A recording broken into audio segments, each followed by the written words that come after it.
Hello everybody, this is Jim Simard with ClearPrinting. I've been authorized by ClearPropTV's Paramotor Podcast to edit this week's show and rebroadcast it for you. In this edit, I endeavor to focus on the guest, their story, and what they have to say. I hope you enjoy the show and find it informative. If you have any questions, I'd be happy to answer them. Simply ask them in the comment section down below, and I'll get to them. Oh, one more thing.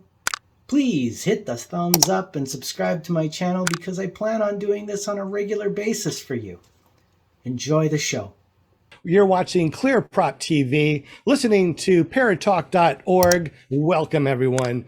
As we normally do, we say hello to everyone in the chat. So let's go ahead and start off with our very own Linda Anderson, Paramom USA. Welcome to the show, Linda. Thank you so much for joining us. Thank you. Welcome, everybody. Where's the pom-poms? Pom-poms. Oh, right here. There we go. Yay, welcome. Yay. Welcome. Yes, I'm the cheerleader. I'm the cheerleader of the bunch, yes. Welcome, everybody. Welcome, my guest, Mark Alayna. Thank you so much for joining us tonight. I promise you won't be disappointed. We're going to have a blast here. Thank you, chatters and my viewers, for coming on tonight and joining us on Monday night, my favorite night of the week. Don't tell Robert that. We won't tell him. No. And if you want to catch Robert Michaels, you can catch him on Thursday night, paraglidingchuck.com. And I'll be right there hanging with everybody. And like I said, thank you so much. Absolutely. If you want to be on the show, make sure you get up with Linda Anderson. Go to paramomusa.com. It forwards over to her Facebook page. Just say, yo, I want to be on PPG Grandpa's Paramotor Podcast, ClearPropTV, paratalk.org, and she will hook you up. So thank you very much, Linda. Welcome to the show. We also got Jim from Canada, from carepp.com and careppg.com. Welcome, Jim. Hey, how are you doing today? I am doing great. Look what I finally got in the mail, guys. Some stickers. I've been out of stickers, so if you want stickers or requested stickers, Jim just sent me a whole bunch. They smell like maple syrup, so I will get these out as soon as possible. Jim, welcome to the show. Thank you so much for joining us, buddy. Thank you for having me on. Absolutely. Now we know every Monday we ask you, how many flights have you taken? What flight are you on? I think it's 118. 118. Good deal. Well, thank you so much, buddy. You know, if you want to get up with Jim's crazy shenanigans, go to careppg.com. If you need some stickers or want something printed, he'll hook you up. Just go to pp.com, carepp.com, right? That's right. Awesome. Thanks, Jim. Welcome. We also got Will Fly from Will Fly PPG. He's driving home right now. How you doing, bud? I'm doing great, man. Just coming back from the best flying of my life. It was awesome. I'm still on that high, but it's a grand opening here at Buc-ee's and thought we'd check it out. So I'm going to slip off of my phone so that I can get on my computer and join you guys. Awesome. We'll be there.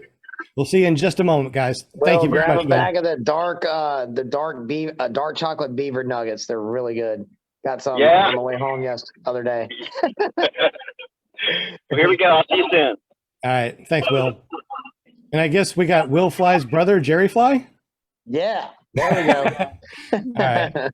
And Jerry's just going to hang out with us on the panel. Thank you very much for joining us, Jerry. But it's not about you guys. It's not about the panel. It's not about me. Tonight is about Mark and Alayna Huneycutt. They are amazing people. If you don't know Mark and Alayna Huneycutt, oh my God, they are adorable. They're cute. They're humble. They fly paramotors, and they've been on YouTube for quite a while. So welcome, Mark and Alayna, to the show. Thanks for having us. Yeah, absolutely. I miss bad apples. I was under the weather and I didn't want to bring my under the weather to bad apples. And I missed you guys so much. I cannot believe I missed you at Bad Apples. But tonight, I guess we need to ask you how Bad Apples was. But first, before we do that, I don't know if there's anybody out there in the super chat that doesn't know Mark and Alayna Huneycutt. Matter of fact, guys, if you're in the super chat, let us know. Do you know Mark and Alayna Huneycutt already? Or are they like somebody completely new that you never heard of before? Mark and Alayna, welcome to the show. We appreciate you. Tell us a little bit about how you got into paramotors, and tell us a little bit about yourself. Cool. Yeah. So back in 2014, bought a paramotor, really old one on Craigslist, and me and a buddy self-taught ourselves and in a peanut field in the middle of Alabama in the middle of the day. And my first 2 flights were engine outs, and that's how I learned. And ever since then, I've been flying. I kind of took a break and bought new gear in 2016, but yeah, I've been flying since then. I've been flying lots of aviation stuff since 2007. So yeah, that's how I did it. Mhm. How'd you do it? And how about your amazing wife, Alayna? Well, Mark Honeycutt slid into my DMs, and then I started learning from him pretty much immediately as soon as we started dating. We talked about it a bunch before we ever even hung out. I had told him I was like interested in it. So pretty much our first date was my first kiting session. And then our second date was Bad Apples 2018. And I kited a bunch there too. Yeah. Good job, Mark. That's awesome. You did good. Well, that's really awesome. Now, you guys have joined up with PPG Pirate, I believe, and started a new company. Want to talk about that? Yeah, so PPG Pirate, which hearing that was weird because I didn't even know it at first, but PPG Pirate is Brooke Sheffield. He had a red pill paramotor, and he was teaching in primarily Johnson City, Tennessee. And then I was trying to do tandems in the Asheville area, and then we were like, you know what, let's just join up. So we joined forces, and we kept the logo, but we changed the name to Pinnacle Paramotor. And so Pinnacle Paramotor is me and Brooke's flight school, and we do like 7-day trainings, session trainings, sell gear, and we do tandems as well. Brooke has a big old Fly Products Eco 2 Lite with the Road Tax engine that he takes people on. Pretty awesome. So now you guys are now you've had this for about a month or so. Is that right? You've been training for about a month over at Pinnacle Paramotors? I've been training for a few months with Brooke, and then Brooke has been training. I don't know how long he's been training, a year and a half, too. I'm not sure. Okay. I might send him a text, see where he's at, see if he'll join in this chat. But yeah. Are you doing Pinnacle full time right now? So yeah, Pinnacle Paramotor is, I guess you could say it's my full-time job. Yeah. I mean, got out of the military July 16th of the last year, and it's my, I guess you would say, one of my primary sources of income. Yeah, pretty much. And we're wondering, do you, or Julian Gates was wondering if you teach free flying as well as paramotor. So we don't teach free flying, but if you wanted to learn in this area, we have a guy that teaches free flying in the Hendersonville, Asheville area as well. So we could put you in touch with that guy. We don't, we're trying to figure out maybe some kind of package deal where students could get both done if they're here. But yeah, we got someone around here, and there's good places to learn. Cool. We got another question from Mike Pendleton. He's wondering if you're going to be teaching PPG 3 ratings. PPG 3, that would be a good question for Brooke Sheffield. He'll have to chime in on that one for sure, because I'm the one with the ASC rating, and he's the one with the USPPA rating. So he'd be the guy to ask there. Yeah, we definitely do PPG 3. We've already had some people come through and take it already. So yeah, we're here for that. And for our students, they're able to come back and check out for PPG 3 without any additional charges as well. That's cool. That's awesome. And like I said, I joined up with Brooke pretty recently, so he's been doing it a bit longer than me, so he knows the ropes of that a little more. So yeah, I got a question for you, Mark. What made you want to start teaching? Just sitting around doing nothing. Good reason, man.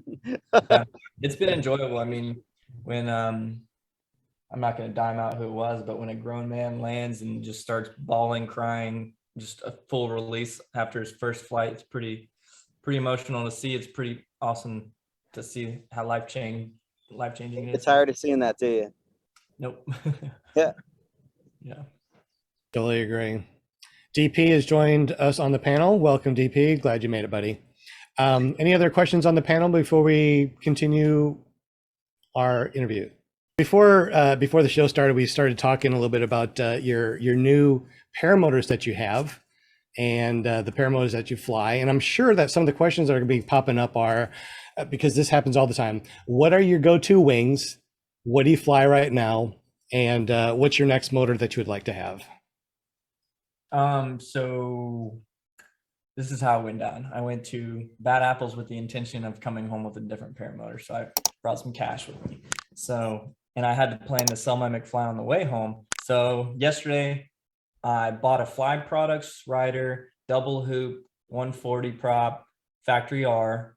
And then a couple hours later, I sold my McFly on the way home in Atlanta. And I bought that Fly Products from One Up Adventures. And also we bought an Air Conception Revolution 200, which is pretty darn new.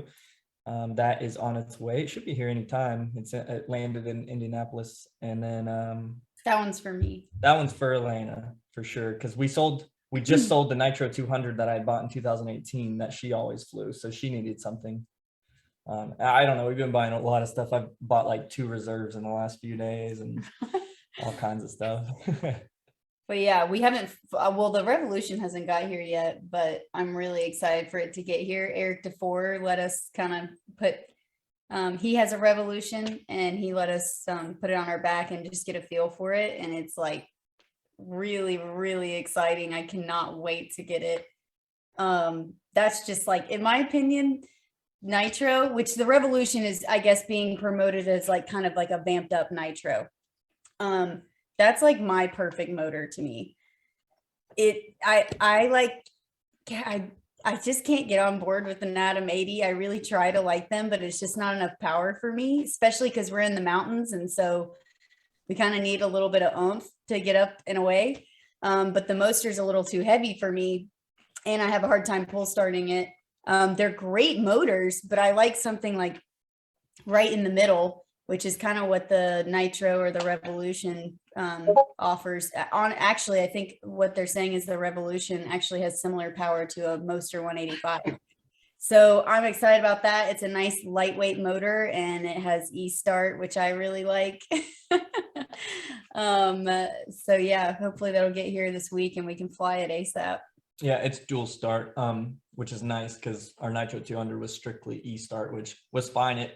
The Nitro 200 e-start was actually very reliable. I mean, I never had issues in 4 years, but this one will have pull start too, which is good just in case. For backup. And it's clutched. Our Nitro 200 was not clutched. So then wings, though, I'm still rocking the Ramaflex, still like it. But I also got a new free flight wing that I like to motor with. It's a Gen Falcon. Yours is a Gen Falcon. Mine's a Gen Explorer 2, and it is a free flight wing, but it's really nice to motor with it too. And both of those are 20 meters.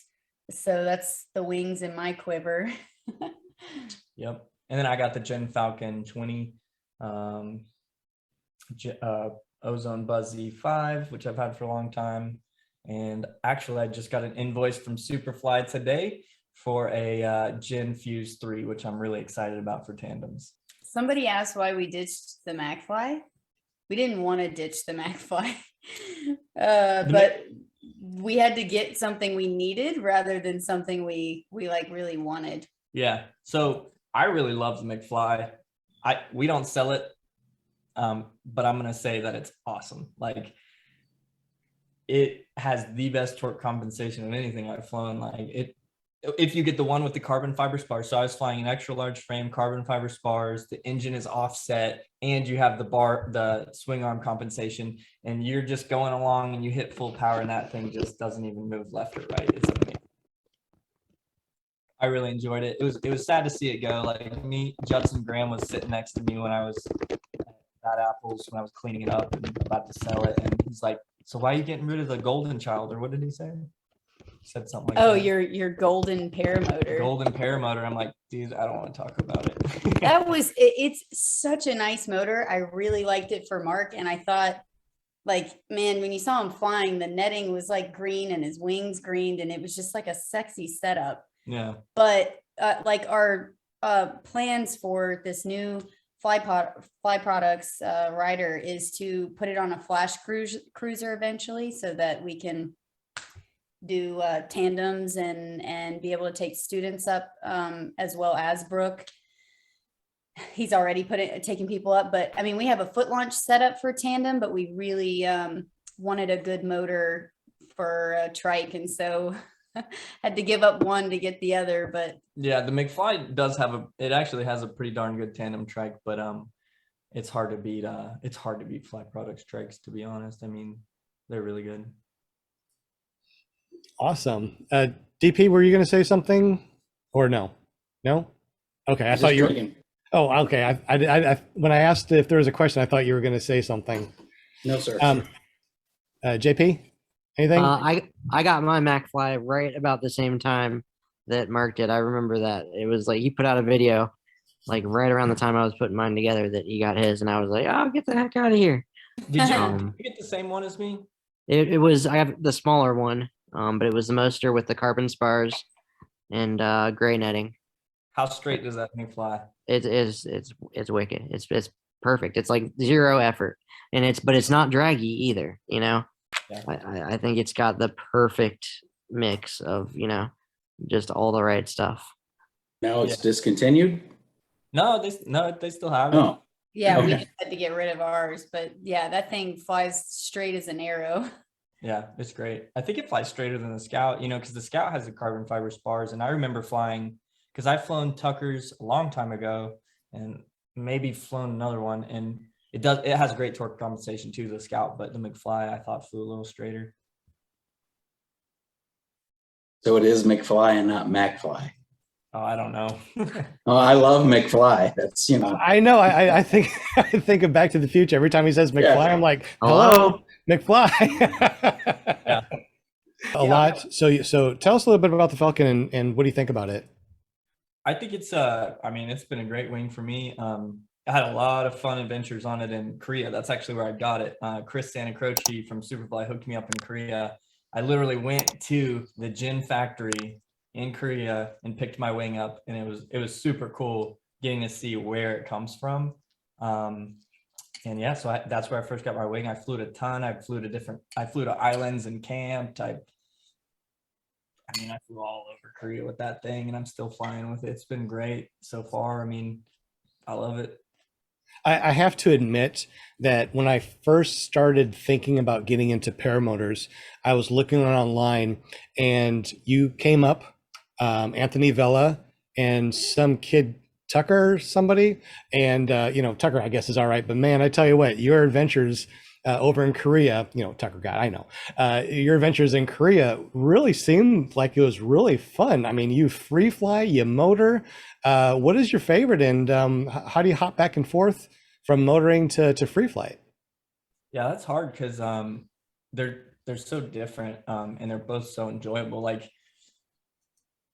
I mean, the beauty is, like, I could go paramotor in the morning, go midday flying, free flying, and then go paramotor at night. And I've definitely done that. But there's a whole different challenge to free flying, because like you might spend 5 hours prepping and get a 5-minute sled run, and then it's all over, you know, but when you do all that prepping and then you actually have a long flight, it feels really rewarding.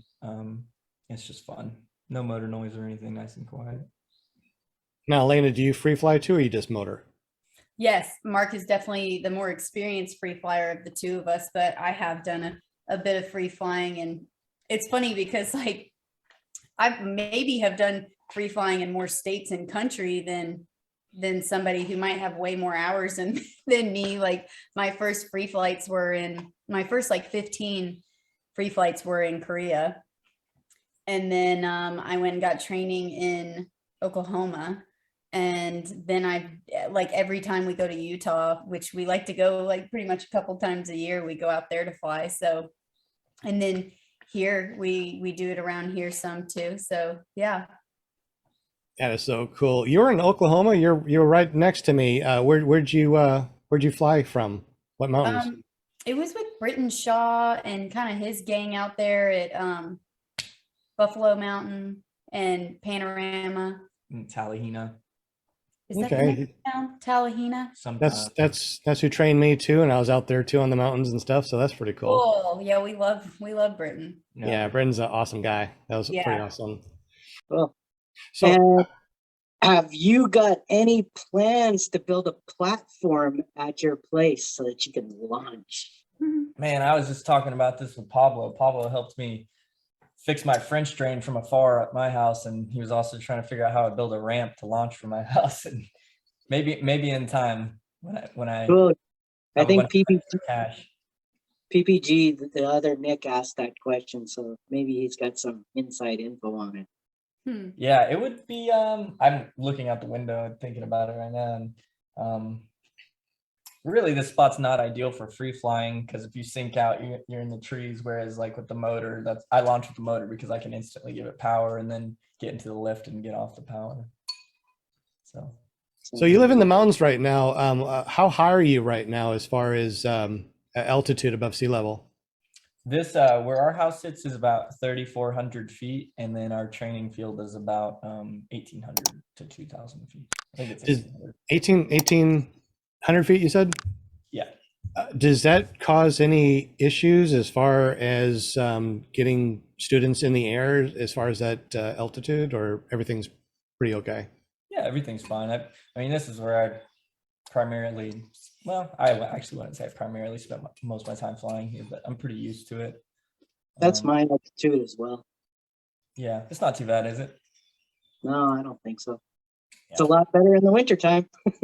Oh yeah, it's a hot day. I mean, when your density altitude is high, it can be a little more difficult, I suppose, but nothing's harder than a morning no wind flight when the grass is wet anyways, no matter where you are. That's true. We're about 300 feet above sea level, so I think that we have a little bit more lift than you guys. Because you guys are up in the mountains, do you up your wing size or up the students' wing size, or how do you judge wing size for students, where they're actually located, or how do you guys do that? Just based off their weight. Mainly. Off just their weight. Yeah, we don't really have to adjust for any kind of altitude up here. It's not, maybe if you were much higher, but not really here. The students would know how to adjust their carburetor for different altitudes? Yeah, and generally here it's not bad either. I mean, if you're adjusted for sea level, you'll be fine here as well. I mean, you could adjust it a little bit for. Some guys switch out their spark plugs between like summer and winter, but not much else. All right. We got a lot of people here in the panel. We got Brooke Sheffield, looks like he's here. Good to see you there, Mr. Pirate. And JP Tulo, Will Fly, Jerry Fly. Anybody on the panel have any questions for Mark and Alayna? Well, you got Bill H. Let's see, Mark, did we already cover the next fly-ins you guys are going to attend?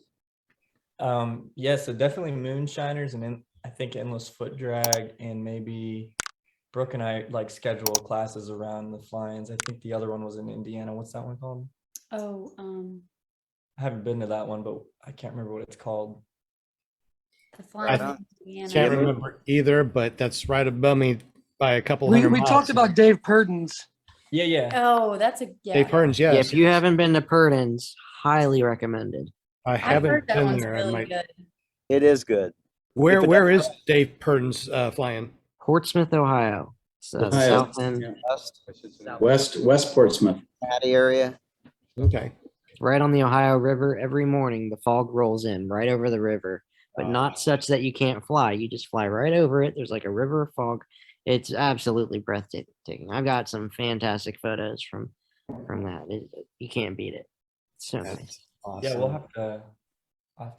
I think we're gonna go to that one. I got some family up It's there. usually in like the beginning of September, I think. Cool. So Yeah. Isn't that when's Endless Foot Drag this year? It's September, I think, 19th through the 26th. I'd have to confirm that with Sean Hayden, but yeah, it's in September as well. Labor Day weekend. Okay. Is there dates for moonshiners yet? I think so. August, something probably. Yeah, there is. I Okay. just don't know exactly what it is, but it has been posted. I'm going to PPG zone. Yeah, you can go to flyindirectory.com and it forwards over to the PPG zones fly-in that they have. He tries to keep up with everything Josh does, and puts it on there. If they're missing, or if we're missing a fly-in, just email Josh over at PPG Zone, and he'll put it on the flyindirectory.com. You can do it yourself as well. There's a spot where you just click on there and you can enter it in. So Moonshiners, EFT, Dave Purdens are the fly-ins that you plan on going to, probably for sure. Yeah, and I'd like to attend Salt and Sea one day. I missed out on that. Oh, I'd love to do that. Stinky. Too. Yeah, Isn't it stinky? And the flying circus. That's a stinky place. Mark, what year was it? Was it last year or the year before you flew with a blow-up doll? Oh my God, that's right. That was legit. That was 2018. You know, 2018. Yeah, because long time ago. Eric from Aviator PPG wanted me to do a review on the Nitro, and I was like, all right. So I took that doll up and did a review for him, and didn't say anything about the doll in the video. That's a good-looking doll. My gosh, that was so funny. That's awesome. So do you plan on doing any other fun videos like that, as far as like having dolls or things like that, and reviewing, or what are your plans in the future for more videos? I should have a it's the Revolution 200, since I'm getting that and there's really not any good information out on it. I want to do a good video on that one, and I assemble it and run it in and let students use it and whatnot, and let people know what that's all about. And also probably the Fly Products Factory R rider that I got, and then a Parajet Maverick as well. Yeah, we just have a bunch of bunch of motor reviews. Yeah, pretty much, because we just bought a bunch of random stuff, and maybe some reserve stuff. I don't know. I got like some really big reserves recently. I got a Beamer 170 light, so that'll bring me down real slow. I got Charlie steerable 220, which I'm gonna use for tandem. So we got all kinds of fun gear. Is the Beamer steerable? I got a Beamer. It's terrible. Okay. I got a Beamer. I need it repacked, but I don't know if I want to go up and toss it to see how good of steering it is or not. But have you ever thought about going up and throwing reserves and talking about the reserves that you're selling to? Yeah, actually, so we have an SIV tow club here, and they keep asking us to join, but do I want to spend $2,000 to join the club or not? It's a good deal if you're doing SIV a lot, but so if I was in that scenario, I'd throw the reserve. I think it'd be fun to throw reserves and do like reserve reviews. That would be interesting. Have you ever done an SIV? Yeah, with Andy Fuller down at Skylab SIV. Mm-hmm. I actually threw a few reserves there. I almost threw up after watching that. Have you ever thrown a reserve outside of an SIV? No. Nick Griffith wants to know. No, just I threw 3 there, and I haven't thrown one outside of it. Luckily, we did witness some guy throw a reserve at Bad Apples, but he is totally fine. He landed, and he got all his stuff out of the tree, which it's probably a good thing he landed in a tree. Will Fly knows this. He took a video of it, but Me and Sean got him out of the tree. He didn't even break a prop, didn't bend a cage piece. We totally saved his motor. I don't know how he didn't bend his motor when they like cut it down and it hit the ground. Yeah, no, it almost hit the ground. Me and him ran up and caught it, but the winch was going as we cut the line. As Sean Hayden was at the top of the ladder, the winch, as soon as he cut it, we started pulling the winch line, and so when it swung down, it barely missed the ground by like maybe half a foot. Dang. Yeah, so like he didn't even break a prop or anything.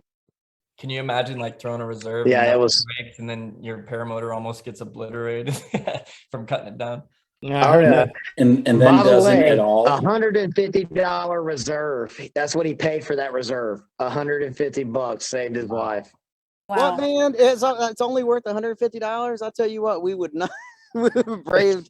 I mean, then I thought it was like $600-800. Anyway. Yeah.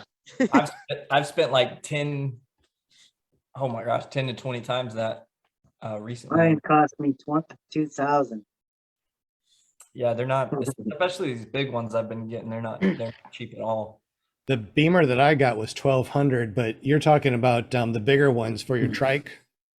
No, I mean, well, the 220 is for doing foot launch tandems, and I would, yeah, and triking to a certain degree. And then the 170 is better for like solo or free flight tandems. Yeah. And what do you think is better? Just your opinion, the round, the square, or steerable like a Beamer? Well, I think they're all pretty darn good if you get the new stuff. Like we threw 4 reserves collectively in SIV, and I think we threw some Angel. I threw a square. She threw a square. That all of them came out really good. I mean, also Andy was repacking them. Did we throw any rounds? We threw a round. I don't know what it was though, but Yeah. I like the Angel squares. Obviously the Beamer's really good. Like professionals like Theo DeBlick only use Beamers. Like he has a video where he throws like 6 emergency Beamer, and they always open very fast, and he lands on his feet most of the time.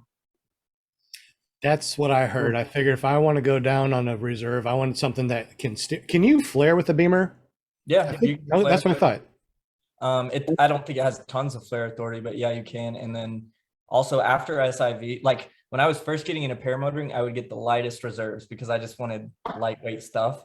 And I still want lightweight reserves, but nowadays I get like bigger reserves. Like my personal reserve is Independence Ultracross 150. So, I mean, I weigh 160 pounds and I have a reserve that can support up to 330 pounds for myself. So I just recommend big reserves for, so you come down nice and slow if you ever have to use one. Yep, smart. I agree. I'd rather land on my feet than break an ankle. And I'm afraid that, especially where I am, and you are too, you're in the mountain stuff too. So, there's lots of power lines, there's trees, there's rivers. And if you're going to throw a reserve, I'd want a little bit of ability to maneuver around obstacles that I don't want to land in. Yeah, and I think that's the benefit to the steerable. Like this Charlie, actually the Charlie steerable I just got, I didn't even know it was a thing. It's actually a square steerable, which is kind of weird. It's kind of interesting, but I doubt it has much forward speed, but at least maybe you could get a turn in to maybe get away from an obstacle or something, but I doubt it has much forward speed. And what'd you say that was? Charlie, who makes it? CHARLY, I think is the name of the company. Okay. The proper name, I'll have to look it up. So that's a square reserve that's steerable. I haven't heard about that one, so I'm gonna have to look that up. Yeah, that's what I like about doing these podcasts. You always learn something. I mean, it's awesome. I love this stuff. Yeah, check it. It's called the Charlie Diamond Cross Reserve. So here's a question for you. Do you always fly with a reserve, or do you fly with different reserves for different things and maybe not fly with the reserve in certain conditions? Or what is your take on reserves? I don't really ever fly without one. Like that's why it's nice to have a front mount reserve, because like when we go places and we want to try stuff and they don't have a reserve on it, well, I can just throw one on the carabiners. Like for instance, Aviator PPG at Bad Apples had all their new Limitless Paramotors on display without reserves on them. So I just threw my Beamer on it and I felt a lot safer going for that flight. Yeah, and like when we've gone to literally any country, like, or when we go out to Utah, and they're doing a bunch of free flying out there and we borrow gear from somebody, the front mount's really nice. But as far as like switching up reserves, our paramotors pretty much like, we like to do a side mount because it's nice not to have it like slapping your lap while you're running. Yeah. So each of us always have a side mount that just always stays on our motors. But for free flight, my harness does have a side mount also, but we do have the one front mount, and it's just nice we never know what situation we're going to find ourselves in. There's many times where that front mount has come in handy for like, oh, this doesn't have a reserve, let's throw it on. Like Mark said, we just pretty much never fly without a reserve. I think that's a really good thing. Real quick, everybody in the super chat, if you fly a paramotor, I know I ask this a lot, do you fly with reserve or without reserve? If you fly with reserve, what do you fly? Yeah. Or what do you pack? What reserve do you pack? I have more reserves than I have stuff to put them on. Do you really? Yeah, I have like, I'm looking at one right now that needs to go inside of something. That is very interesting. I got one reserve. I got that Beamer with it's a front mount because I'm like you. It's like if I want to try something else or use a different motor, it's really easy to change. I like the front mount. You guys in super chat, what do you think about front mount? In the panel, who flies with the reserve? I have one.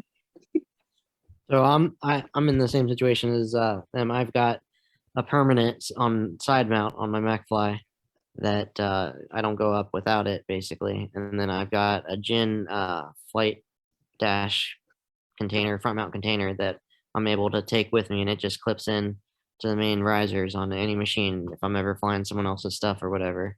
That way, which is really when you want to have reserve anyways. If you're not familiar with whatever, I really like to have that extra layer of safety of going up with a reserve that I know is good. It's my own and everything. So it's the Advanced Companion round square SQR. That's It's a good like one. a hybrid. So, and it works really well. Yeah. And Well, JP is the only person I know that actually has thrown a reserve, in a situation. Actually had to toss laundry. It wasn't an SIV. what happened? This was early on. I was probably a 30-hour pilot when it happened. I was just doing like mild wingovers on a Pegasus 2. Actually, I scratched that. I was doing like a little spiral, and I had the stabilo line basically snapped, and it like threw me into not a barrel roll, but a kind of a roll, as much of a roll you can do on a Pegasus, and threw me the other way into a spiral, and it just completely locked in. It didn't matter how much outside brake I put on, because if you imagine it without the stabilo, that wingtip is kind of just flapping in the air, and I wasn't able to pull out of it. And I started at 3,000, and around the 1,000 foot mark is where I realized, everything I was doing wasn't changing the situation. So I threw it. It worked. It saved me. I landed in some corn and lived to fly another day. So, Dude, I love corn. That's why we should fly with reserves, because you never know when something crazy like that's Right. You weren't even doing anything that insane, and a line snapped on you. I mean, Yeah. That's like, it's like, it comes down, there was like a couple weeks ago, we were out in the field and there was a motor that didn't have a reserve on it. And I think it was a new student, and he was like, hey, okay, well, will you test my gear out? Which I guess that's pretty common for like new guys. They're like, I just got my gear, man. They want to instill some confidence in it. So they're like going to their instructor or buddy, and they're like, will you just fly my gear? But he didn't have a reserve on it. He had his reserves, but he was missing the medallions or the mallions, the medallions, the mallions. I like medallions. I like it. We should officially change the name from Mallions to Medallions. It's medallions for me. I think during training it took us like a couple minutes to figure out what the proper name was with some students. It was funny. So anyways, he wanted Mark to fly it, and he's like, I have the reserve, but I don't have the mallions. And they were like standing there debating, like, well, I mean, nothing's crazy going on. Like, you could just take it really quick. You don't need a reserve. And we were like, meh. And then we stood there, and I was like, and Brooke was like, if you want, I have mallions. And everybody was still kind of humming and hawing over it. And then finally I was like, let's just go get them. Let's just go get them. It's like probably 99% chance nothing's going to happen. But how horrible would it be if something did, and all it took was like 5 minutes for us to throw it on? Like, and that's what it was. We went and got Brooks mallions, took his off and threw him on that motor. Mark took it up. Everything was fine. But it's just a matter of like, if it had, we'd all have been just absolutely beating ourselves up for not taking the 5-10 minutes. That's all it was. Yeah, we have, I think the reserve was off on that one because it was new. It was new, or we swapping around. So it was good to get it on there for him. But yeah, all our student units have reserves on there before they go up. Yeah, this guy had like just gotten his new gear though, and he had it. He just hadn't attached it and was missing a mallion. So you send students up with reserves? Yeah. Yeah, we do now. Interesting. Can I hear about this? Because that seems to be the opposite. That seems to be the opposite of what a lot of schools do. What's your thought behind that? My thought is, I mean, a lot of schools might be like, well, we don't want our student to panic and throw out. Well, to be honest, like, I'd rather have them panic and throw it than not have it and they're up there and something actually really bad does happen. Like, Sure. God forbid a carabiner breaks because of some faulty manufacturing process, and I didn't want to put a reserve on there because I was afraid they'd panic throw it. You got no backup plan whatsoever without. Yeah. What about throwing the reserve from like a hang point test Yeah, we do that. while you're learning? Okay. We have a simulator and we put a little reserve on the side and they can throw it. Okay, cool. Thinking maybe schools should put at least a side mount one just to be careful. And you don't put the reserve on the main carabiner, right? You have it hooked up to the harness. Yeah. Yes. Most of the time the harness, but sometimes the main carabiners, which obviously it's better to connect to the shoulder harness. You have a second point of failure, but a lot of people connect to the main carabiner. Interesting. Did anybody see in the super chat how many people actually were talking about, having a reserve or not having a reserve? Or did we just miss all that? No, I saw, was it Bill? We didn't have a lot of response from that. Okay. Let me go back through while you're talking about something else. I'll find it for you. Okay. Jerry Fly, he wanted to tell you guys that he had to leave, but he wanted you to know that he's a huge fan of yours and he's been watching your videos since he started flying. And he wanted to thank you for your service as well. He says, thank you for your service to the country. We wouldn't be able to enjoy this great sport if it wasn't for heroes like you. Absolutely. Thank you very much, Mark, for your service. We appreciate you, buddy. Thank you. Yeah, man. Appreciate it. So yeah, Sean, there was. Okay. So let's see. Bill H has an Independence 140, and it's a front mount. And Don Wayne says he doesn't like a front mount, prefers a side mount. So assuming he has one. And Greg Laney flies with a trike, but he uses it as a reserve as a dashboard for his phone. That's kind of clever, I guess. That's kind of a neat. So Shane Wyman just bought a reserve, haven't installed it yet. James Apco has a Apco Mayday 20, and I think that's what we got out of the tree, but it was an 18, yeah. So yeah, Mac Fly Guy's got an Independence Control 140. Yeah. So I think that's about it. Cool. Yeah, reserve talk is super interesting for some people, but I think after you do SIV and you throw some, like, it actually becomes a lot more interesting. I don't know why. Yeah. Like, it's fun coming down on a reserve purposefully when you're told to throw it, and then you really get to see how reliable they are, and it's kind of fun. That's the scariest part for me about a reserve. If I ever had to throw one, was the total not knowing where you're going to come down. If it's not steerable, am I going to land in a tree? Am I going to land in the middle of a lake? I mean, that's spooky. Yeah, I agree. I mean, argument is probably some people would argue that it's best to land in the trees. Obviously, you don't really have much directional control with a round or square at all, and sometimes not even with a regalia, depending on the wind. But if you asked, and I'm only saying this because I happened to sit in on one of Chris Santacroce's classes, and he said this, but if you ask Chris Santacroce what kind of terrain you should be doing fun stuff over, where maybe you're going a little big and you might get yourself into a reserve situation, he'll say over trees. That makes sense, because Keegan said that he didn't. It was kind of like a cushy.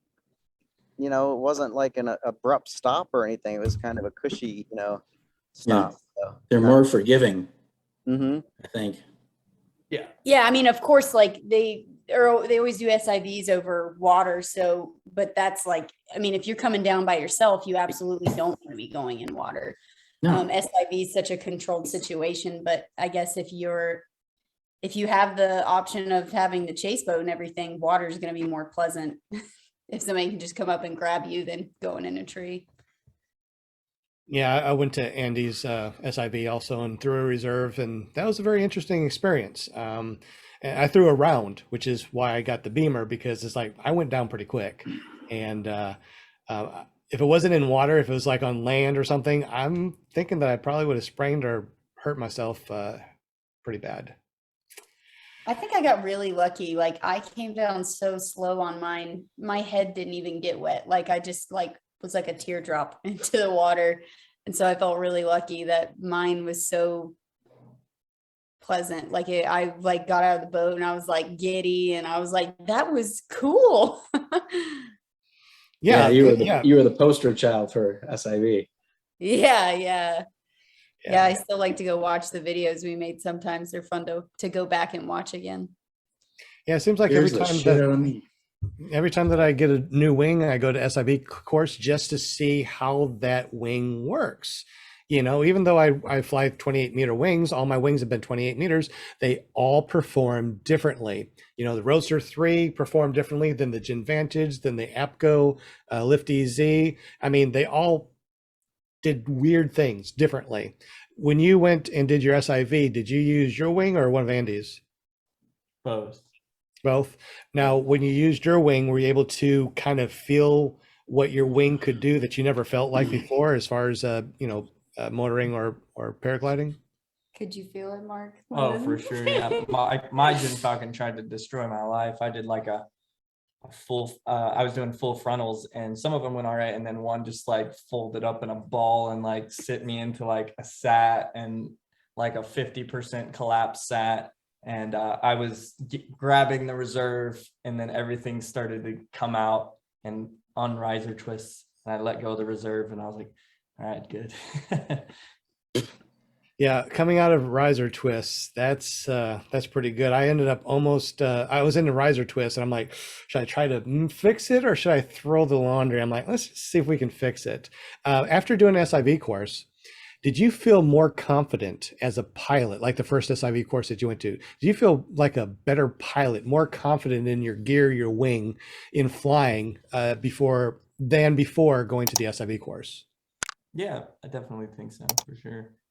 Yeah, I think it instills confidence in your gear, but it also is just, it's one thing to be like, okay, I know what to do if I need to throw a reserve, I know where to reach, and I know that I need to throw into clean air. And then it's a totally other thing when you're flying along and you gotta shake that diaper out and actually toss it.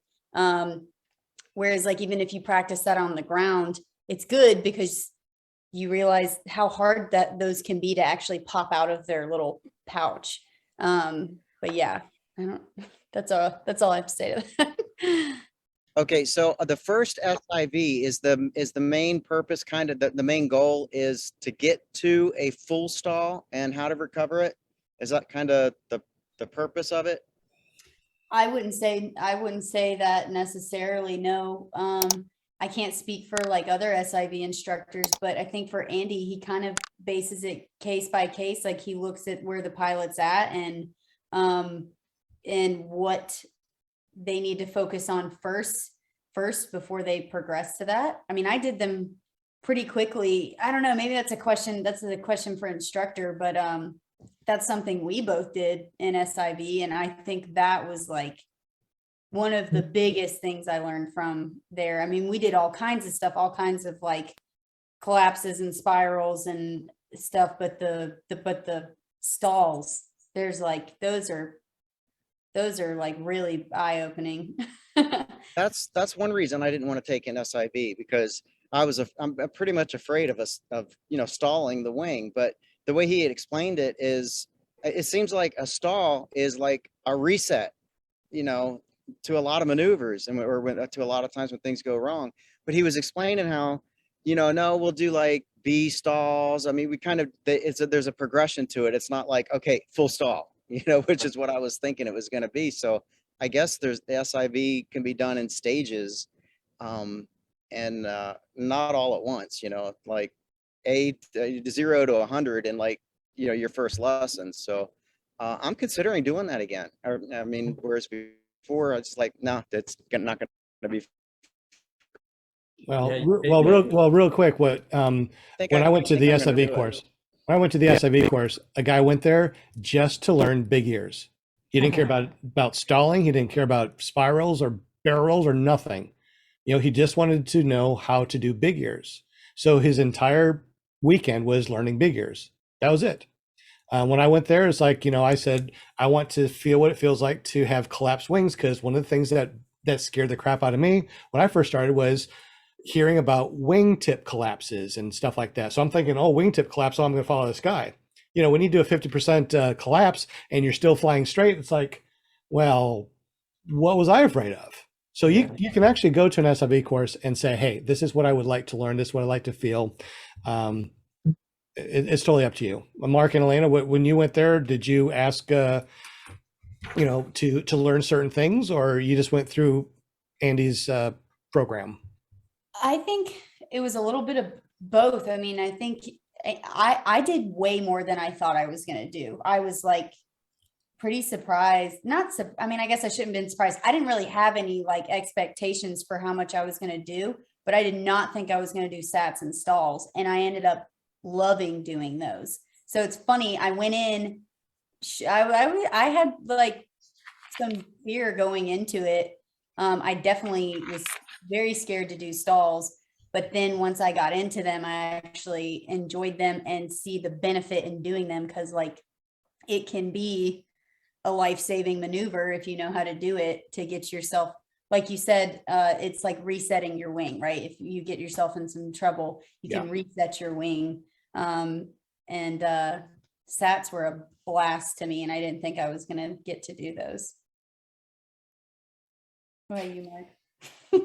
Yeah, I mean, I the same. Catered it to how we were progressing, and I was just like, yeah, I want to do whatever. Yeah, he asked us what we wanted to do. We're both not the type of people that are like, man, I want to do this and this and this. We're just kind of like, hey, we're here to learn from you. So, whatever you think. And I really think Andy has this really good way of going with his gut and kind of seeing what that pilot is capable of and what they are willing to do, and maybe pushing them a little bit out of their comfort zone, but not past what they're capable of. Yeah. We got another question about the SIVs. Do you think that an SIV clinic should be mandatory before someone becomes a USPPA instructor for paramotors? And that's from, I believe it was James. I'm not sure. I mean, that would be interesting. I don't think that's a bad idea.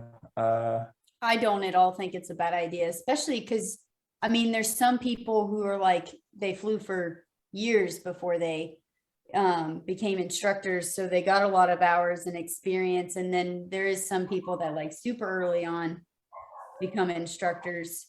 I mean, I don't think I'm the person to say it should be mandatory, but I do think it would absolutely benefit any instructor to have an SIV under their belt. Just to even be able to, I mean, like describe what it feels like to do a full stall or like, and maybe they've done them on their own too. I mean, I don't know. I definitely think it would be beneficial though to instructors to have that. Yeah. Yeah, if you ask what his gamer tag, he's gonna say yes to that. I think I've actually had that conversation with him, and he's like, "Yeah, I think every instructor." Actually, we got. It looks like Brooke said that he doesn't think it should be mandatory. He had done his for the great experience, but not necessarily to teach people you wanted to. So exactly what you said. I mean, like you said, that dude went to go do big ears only. I mean, you could be almost being an instructor. You go to SIV and all you do is big ears, and then you become an instructor. So now you have your SIV qualification, if that were even a thing for USPPA, and really all you do years. So, I mean, it just depends like what you, I don't think it's necessary either, but it's definitely helpful in terms of being able to describe things. I mean, it just gives you another layer of knowledge to impart. it's not our job. It's not at USPBA jobs instructors to be teaching SIV level type stuff, but it's good to have that knowledge because students are going to ask about stuff like that. Here's what I think it's helpful with too. Sometimes it's important to describe things. I think whenever you've been a pilot for a few years and then you're trying to teach somebody that's brand new how to do it, you forget the things that weren't obvious to you in the beginning. And it's like you forget that you have to harp on these little things of like safety. And I mean, it's like the littlest things of even like, you know, this is how you lay your risers down or whatever. The fundamentals. Yeah, the fundamentals. So I think doing things like SIV courses. How do you even get Greer out of ground? Get what? Yeah, what, Will? What? What are you saying? All right, I do have something to say. There, SIV doesn't make you any more qualified to be an instructor because you could just be really crappy at being an instructor in general. You could be a great pilot, but suck at getting the message across. So no, I don't think SIV is necessary. I mean, you've got obese basketball coaches that can't play basketball, but they're teaching basketball. But you know what I mean? Like it's helpful, but no, it's not necessary. Yeah, I think it's just something good under your belt to say, hey, you know, this is what could happen. An SIV would be great maybe in 6 months or a year after, you know, graduating or something like that. Yeah. That I agree with. I think you can do an SIV too soon. Yes. I think if you went to an SIV like 15 flights in, that would be horrible. I mean, the towing part of it would be super difficult for you at that point because I mean, the kiting is important when you're being towed up. It's not like thoughtless to be towed up in an SIV. You kind of got to like be on it and make sure you're staying in a certain spot in reference to the boat and everything. And so somebody brand new might really struggle with that launch being towed up. And yeah, I mean, there's things. I work at the airport and there's certain things that like we don't teach people like right away working out on the ramp because you don't want to overload them with things that just comes later. There's a progression to it. So I think you can do SIV too soon. I agree. We had some wind one day where if your kiting skills was not on par, you had to do reverse. You have to turn around, and that's being connected to the towboat. And, you know, tell me, Mark and Alayna, when you were being towed up there, you had to use some power on your arms to make sure that you stayed where you were. So it was almost like you were exhausted by the time that you got up to 4,000 feet. It's like, oh my God, I pinned off and now I'm sore because, you know, I'm trying to stay to this one side or something like that. At least that's the way I felt, but I'm an old grandpa. Yeah. Yeah. It's kind of weird. It's definitely a weird feeling. Yeah. I think I was more like mentally strained. I wanted to like do everything perfectly. So yeah, I think I was so focused on doing the tow perfectly that by the time you get to pull off, you're like, whew. Yep, absolutely. Was there any questions in the on the panel or the chat? Just briefly, Tony Marzano wanted to know if Brooke Sheffield was single. He says he's asking for a friend. Just throwing that out there. Brooke's single. Brooke's single. There you go, Tony. All right, there we go. Tony, I'm going to say, Tony, you're a dork. Question I for take tandems. question for Mark and for Hey, Alayna. buddy. What? Are we still on the Brooke thing? Brooke said, I think I didn't realize that never this was ends. a paramotor love connection, but apparently it is. Tender. Yeah. It never ends. $20 is $20. Yeah, that's right, man. That's what they say. What other safety gear do you use when you go fly? Are you the type of person that always wear boots, a helmet, ear protection, floats? Mark and Alayna, how do you fly? What is your safety things that you use? Yeah, I always wear a helmet. Sometimes double hearing protection because I've got tinnitus. we both do. No, but I like I'll go fly without shoes on. I mean, if I'm at the beach or something, but definitely flotation over water. Yeah. And then always a reserve. Yeah. So I'll say like kind of like a precaution thing though is like always have a phone, and just like some way of like, you have an engine out and you get stuck somewhere, just being able to like call somebody or send the location or whatever. So that's an important one, because that's something that happens a little bit more often than throwing a reserve. It's just your engine goes out and you got to land in a random field and have somebody come pick you up. Yeah, it's not a bad idea for people to have like a Garmin in reach or something with them at all times when they're flying too. Because if you were to throw that reserve in the middle of nowhere, Georgia, and your phone has no reception, at least you'd have a Garmin in reach. You could hit a button and there comes an ambulance and a helicopter or something like that. And I just recently got one of those personal locator beacons, and sometimes I'll fly with it.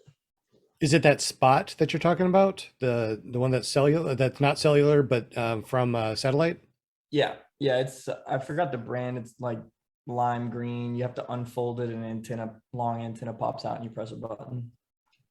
Okay, and that's like a service that you got to pay for yearly or monthly or something? No, That's free? Yeah. As far as I understand, I mean, it was actually a gift to me, so I should probably look into it more, but I had been taking it with me on a couple different paragliding flights. A Garmin in reach, I don't know if you've got to pay for that one or not. I don't have one, but they're good things to have. A little pricey, but not a bad idea. Gotcha. Hey, Mark and Alayna, what is left on, like, the biggest thing left to do on your bucket list thus far? Are we talking about paramotoring? Yeah, paramotor. Oh man, we've got some secret stuff coming up for sure. Uh-oh. It's so big that actually no one's ever done anything. Secret. You're not going to McDonald's, are you, man? Oh, I heard that's never been done before. This will blow it out of the water, but Golden I'm also Corral. not Tucker God's channel, so it might not be that big of a video, but it's a bigger thing for sure. So no hints? No hints. No hints. But it is horrible. They're like, Paramotor. what are you gonna do? And we're like, something huge, but we can't tell you at all. But it's gonna be awesome, but we can't tell you anything about it. But it is paramotor related. Oh yeah. Yeah. You'll see it one day. All right, well, what's Tucker on your Schmucker. bucket list? What's the biggest thing on your bucket list that you can tell us about? Oh yeah, that's a good one. Really? Yeah. Because you've sounds done a like- lot, man. So I mean, Yeah. Good Well, I question, mean, Will. there's so many countries to go to. That's one thing. I think we'd like to go back to Korea sometime. let's think of some bucket list stuff. I mean, we did stuff in Korea. Yeah, we did a lot in Korea. I don't. you going to Egypt? Rub it in. Jeez. I know, right? We did a lot of Korea. That's funny. Korea was awesome. We still like just sit around and sometimes talk about like how cool what an amazing experience it was, and how like we would go back in a heartbeat. It was really cool there. But yeah, I don't know. I mean, there's so many things we've talked about doing. Like everybody talks about, somebody mentioned like Egypt, and I don't know. There's so many cool places you can go fly. I wish we could fly at all the cool places. I think my bucket list would be, one reason I'm working towards this trike and like pinching pennies to get there is because I'd like to do something similar to what Project Airtime does, where they're able to give free tandems to people who are disabled or people that aren't able to fly in some kind of way, or maybe they are able to fly, but you give them their first tandem for free. So that way one day we can figure out a way to get you into the sky. Like I love what Christina Croce does with, I'm wearing a shirt, Project Airtime. So that would be really cool to do that. That's a big bucket list of mine that I think I've been thinking about for years. We're big Christina Croce fans, if you haven't noticed. Yeah, why would you be? I mean, yeah, dude's awesome. Yeah. He's a good dude. So what are some of your favorite places to fly? I think where we live is absolutely beautiful. Around here it's really great to fly. Moonshiners is killer flying too, though. Like Moonshiners flying has really pretty flying. Utah, love Utah. Every time, yeah, Utah is super cool. That's great for free flight because they don't have trees. Not a lot of trees, at least. Yeah. Well, and there's just so many different places in this world that would be like way crazier than anything we've done. We just haven't had a chance yet. Yeah, somebody in the chat said Iceland. about Ireland, or did they say Iceland? Iceland, which No, he said Iceland. Ireland would be epic. totally go to Ireland. Oh yeah, for sure. But Iceland too, yeah. What about your Yeah. most epic flight? Like that just mind-blowing location? Where would that have been? Oh man, Biltmore. that was pretty good. That was a fun. Biltmore was awesome. Yeah, It was awesome. We almost didn't even do it. it Where? was cold that morning. I think. The Biltmore Estate in North Carolina. Yeah, that was like right before Yeah, that was Mark awesome. got sent to Korea. He was like about to leave for Korea, and we were like, we're Yes. gonna do this flight. We got to do it now. So yeah, we squeaked that one in right before he got sent to Korea. Yeah, highly recommend that flight. As long as you're not like flying right over. Did you have to get some special anything for that? No, this it's pretty close to Asheville Airport, so but you're under the shelf there, so you just got to keep that in mind. But no, nothing Okay. special, but because it is they have huge influence in this area. Biltmore owns a large Everything. of the land, are very wealthy. Like you don't want to do anything to make them mad, or else it could ruin some stuff. Right. Yeah, man. You just take off, what is it, runway 34 and just head straight. Yeah, right. I'd say somebody asked though, like, what's one of the most like mind-blowing ones? Yeah. Flying through Charlotte's airspace was so cool. It was one of the coolest things. It's not even that it was like the prettiest flight in the world, but it was like a huge international airport that we got to buzz the runway twice. That was so cool. Yeah, Todd's in the chat. That one of our most epic flights is with Todd.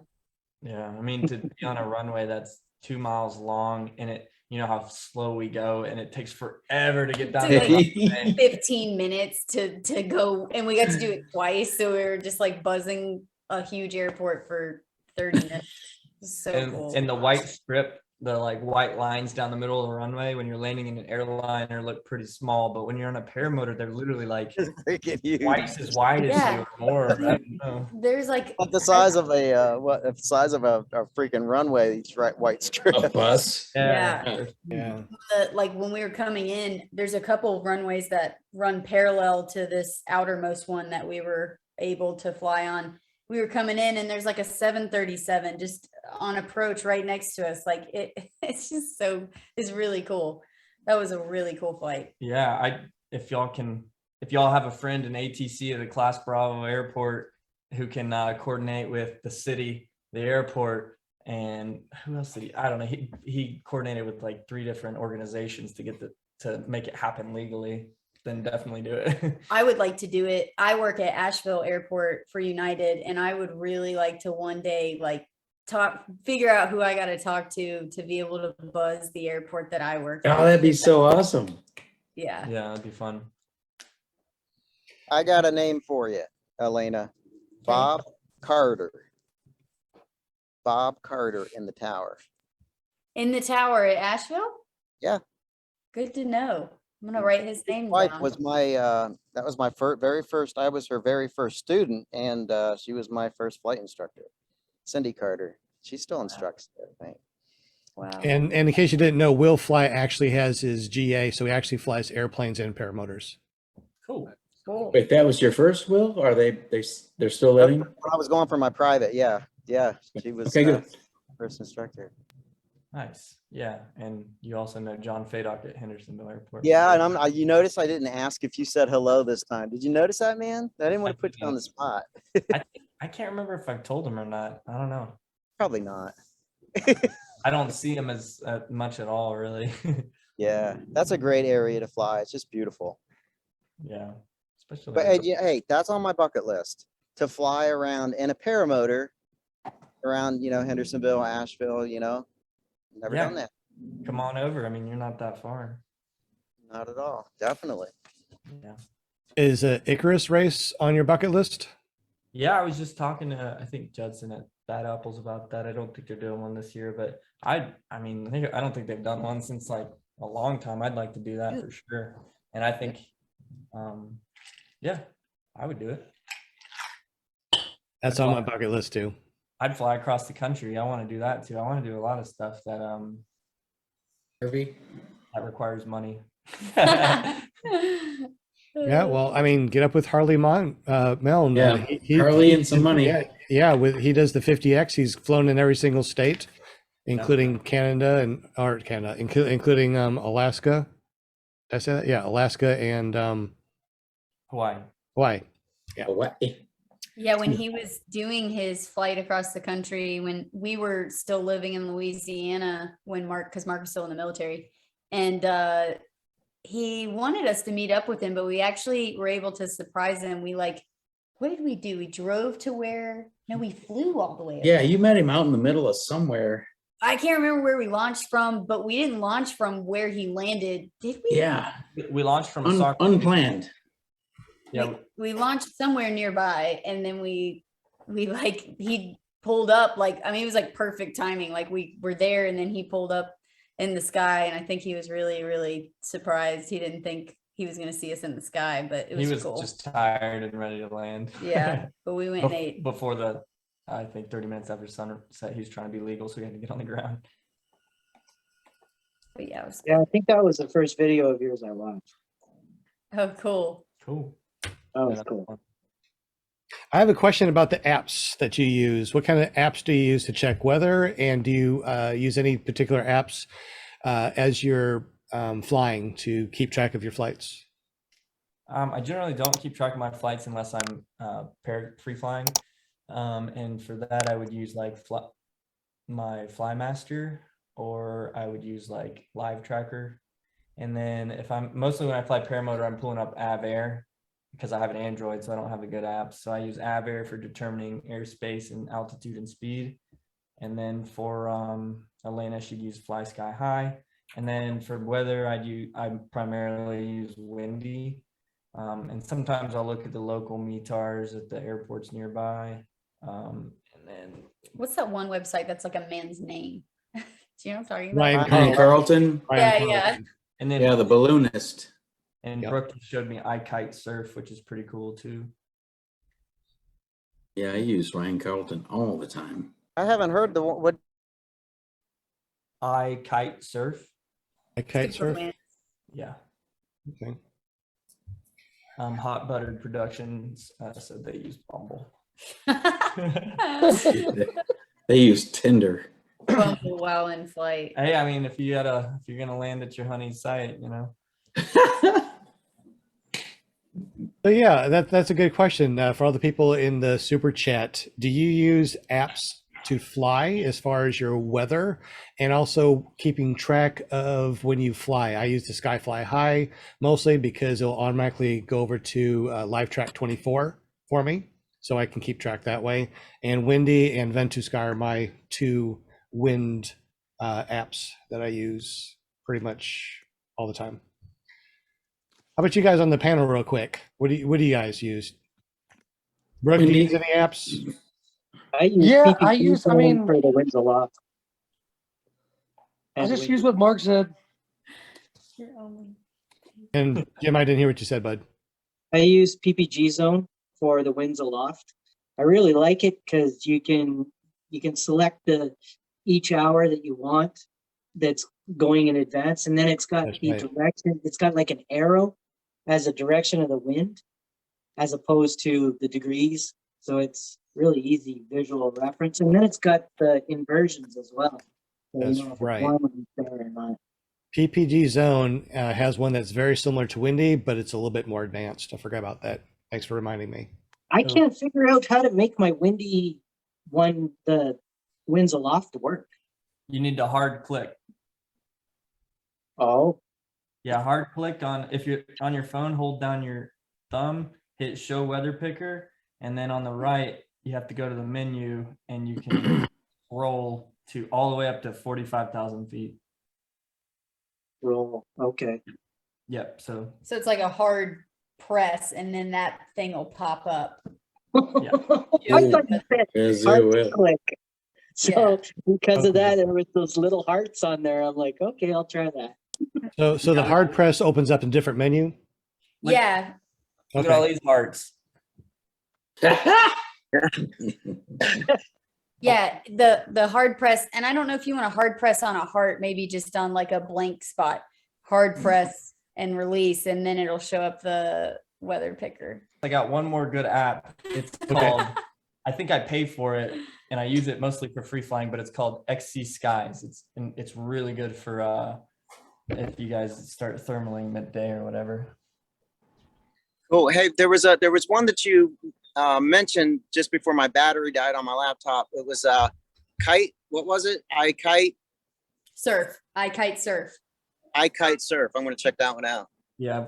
Brooks, Another one that I just found too is called PPG Flyer, and it's a really good one. It's free, and it's very similar to the Skyfly High.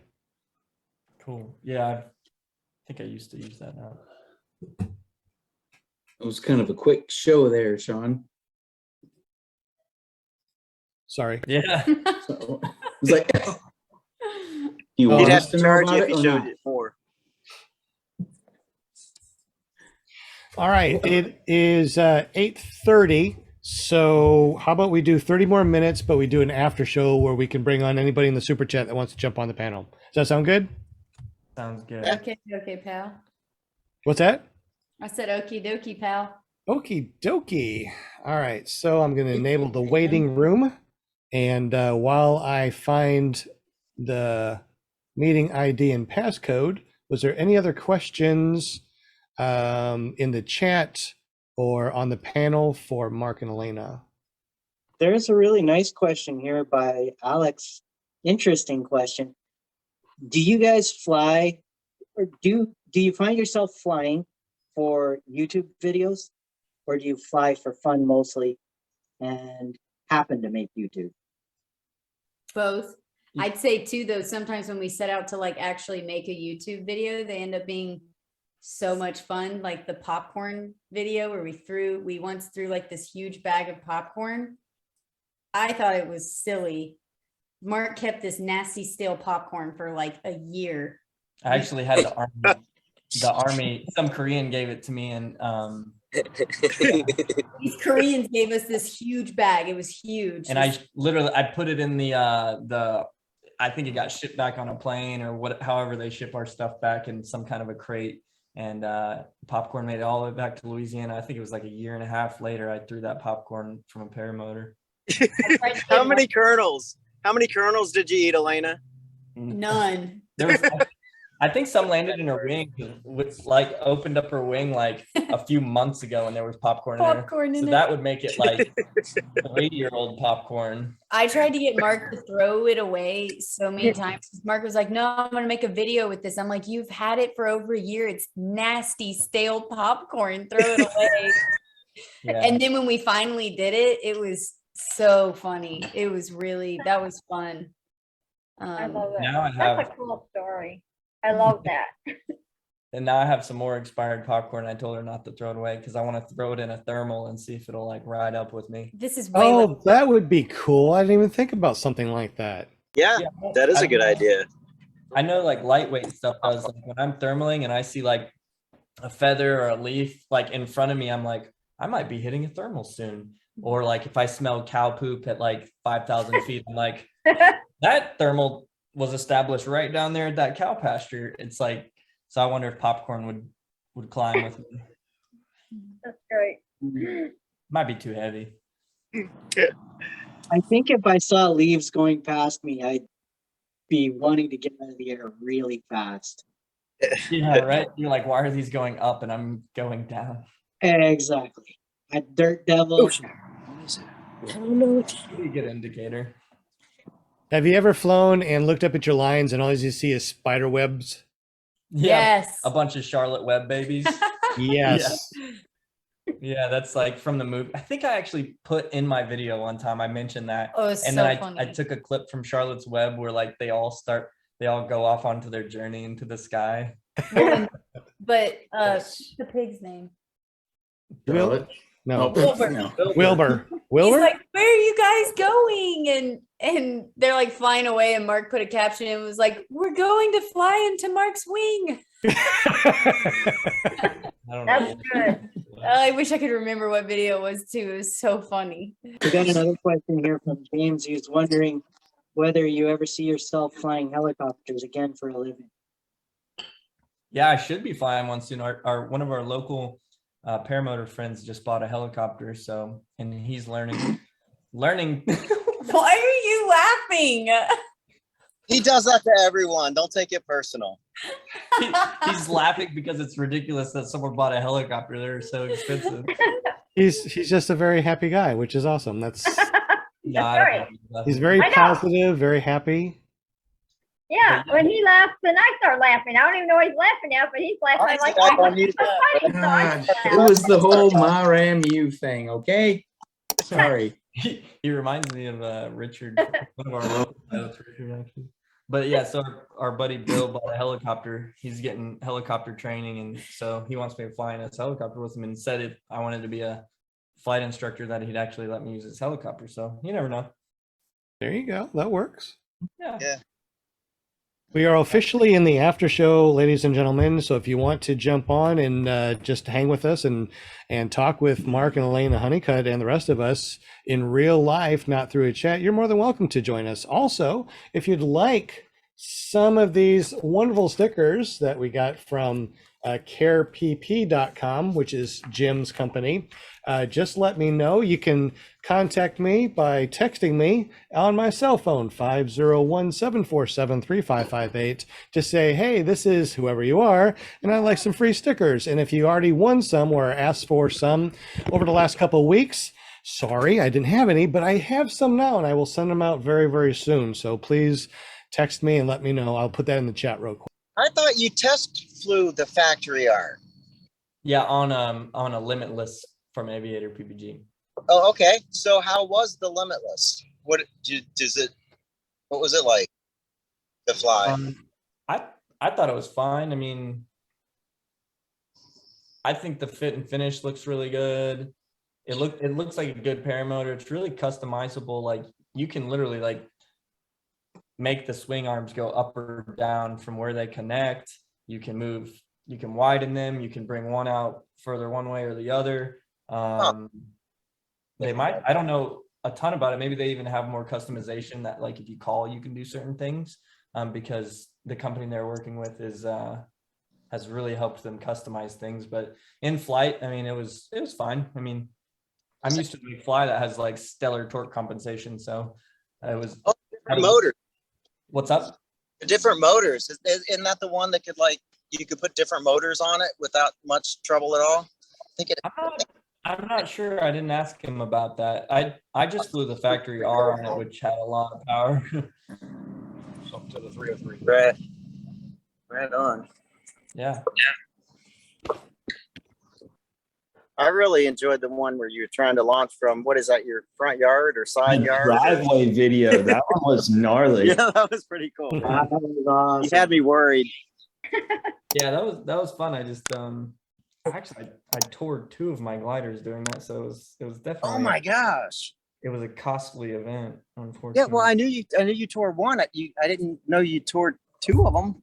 Really? Yes, my successful flights from there were all, I think, both on the Buzz Z5. And that one I tore, I think it hit a bush and like just tore the leading edge, and I didn't even realize it. I might have even launched successfully with it like that. It's just such a tight spot, like it's just it's just not worth it. Like, it's a super gimmicky spot because it's tough to fly from. You have to have strong winds so you can like bring up the wing and take off in 2 steps, and then you're putting your wing in a dead spot, so it's hard to inflate it even when there are strong winds. And then yeah, it's tight, so I grabbed a stump that I didn't even know was there. So have you ever launched from there on the first try? No, I don't think so, no. Yeah.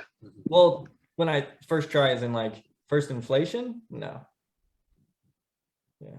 I guess conditions have to be like perfect, and some luck on your side too. Yeah, it's just like, I mean, trying to inflate a wing on a hill, on a like, I don't know how to explain it. So yeah, it's just, it's tough. A wing and a prayer. It's about to lay out my wing. I do have a question real quick. If since you have so many different wings and you've been flying for so long, if you happen to land in a tree or something like that, would you go through and try to look at the wing yourself, or would you send it in to a professional to have your wing checked? Well, And coming from someone who has professionally landed in a couple trees, I don't think I inspected either one, and I flew them And yeah, without inspection ever, and they were both fine. I just personally inspected it myself and never had any issues.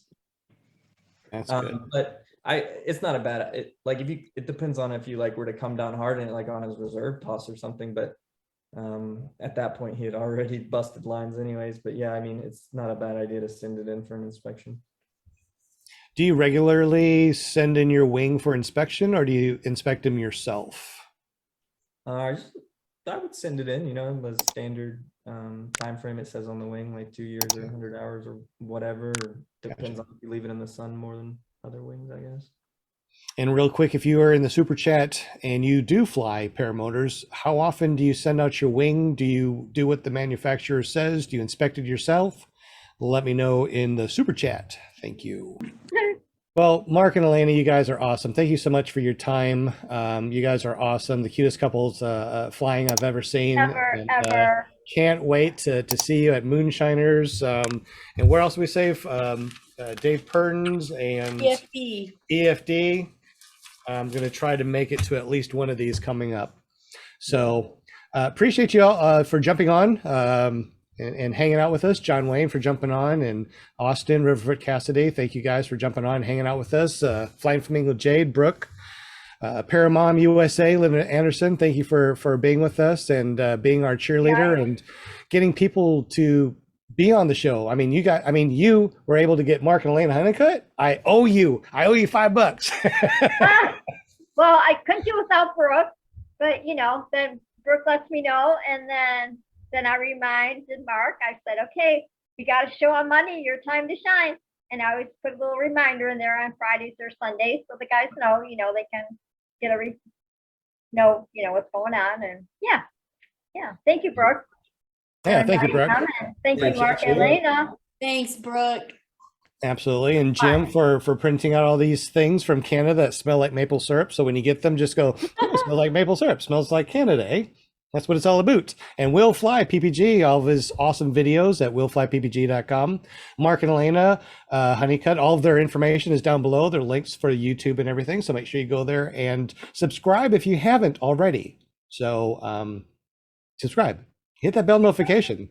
Something's coming in the works that they said that they can't tell us about, that you got to. So hit that bell notification. Go there and hit that up. I saw Alayna's YouTube. You haven't posted anything about 2 years. So are you just posting everything together on one channel?